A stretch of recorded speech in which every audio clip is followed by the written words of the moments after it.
What is going on, everybody? It is Bucky and welcome to another amazing tutorial. And in this tutorial we're going to be talking about a new data type. Now, as you can see, I already deleted all the extra crap that we didn't need in our other tutorial. All I have left is the two object declarations and releasing the objects. But for now, let me just type some crap in here so I can explain.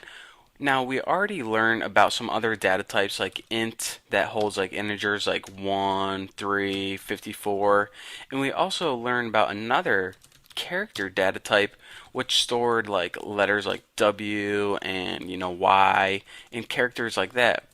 And there's also a whole bunch of other data types. Most of them work with numbers, like some work with numbers with decimal points, some work with smaller numbers, big numbers. But the data type we want to talk about today is a data type that's very important to polymorphism. It's called the ID, or some people call it ID data type. Now, the ID data type is kind of a generic data type. It can store pretty much anything you want it to store. So if you put id variable, it can pretty much store any variable you want. So again, id can pretty much store data of any type. It's a generic data type. Now, since it is a generic data type, it not only can work with variables, but you can also, create methods that can, say you have a method called method and you pass it in a value called apples. It can also have a return type of id. So again, like you see, this id data type can pretty much do anything. It's really dynamic. But why am I telling you this and why is this useful for this tutorial? Well, not only can it store, variables and be used in methods, but it can also be used to store objects of any type. Huh. It can be used to store objects. So let's check this out. Let's make an id variable called tuna. See, now tuna isn't equal to anything, but I said that it can store objects of any type. So let's set it equal to the object n. And remember, n is an object from the numbers class. So since now tuna is equal to n, does that mean that we can use tuna to call methods from the numbers class, like print? Let's see if this works. Go ahead and save that, and whoa, check it out. Now we just made this weird id data type that can pretty much store anything called tuna, and now we made it into a numbers object and it can actually call methods from the numbers class. That is pretty cool right there. But say we were tired of that and we want to set tuna equal to an object from another class. We want to set it equal to a member from the characters class. So does this mean we can actually change it halfway through our program and call methods from the characters class? That would be crazy if we can do that. Let's go ahead and build and run that. Save, and whoa, check this out. Halfway through the beginning of the program, this same object belonged to the numbers class, and then halfway through it switched, and now it started calling methods from the characters class. That is pretty cool right there. That is some pretty awesome stuff. So I know you were saying, alright, if we put tuna print and it did this, and then put tuna print and it did something else, how does it know exactly what print to do? Well, check this out.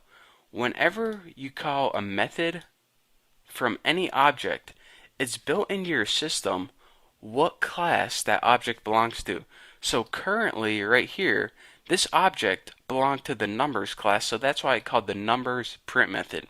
And later on, when we changed it to C from the characters class, this tuna object now belonged to the characters class. So that is why it called print from the characters class. So the cool thing about this is with polymorphism and the ID or id type, this one object can access methods from as many different classes as you want it to, and you're not only restricted to one object accessing one class's methods and variables. So that is the beauty of polymorphism working along with the ID id type.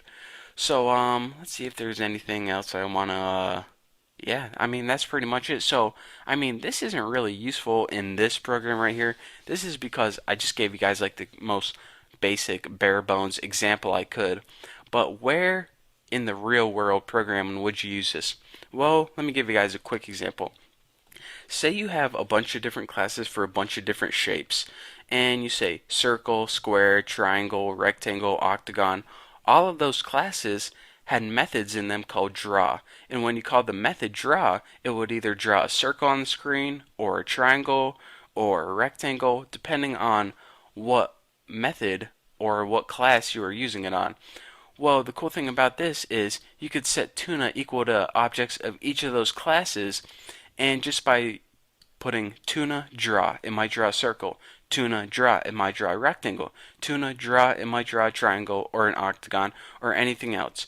So later on, you can see that instead of having a bunch of different objects do it, it's going to be easier just to have one object loop through and call that one method, and it will do a bunch of different things depending on what class it belongs to. And I know that's confusing right now, but I thought I'd give you guys an example.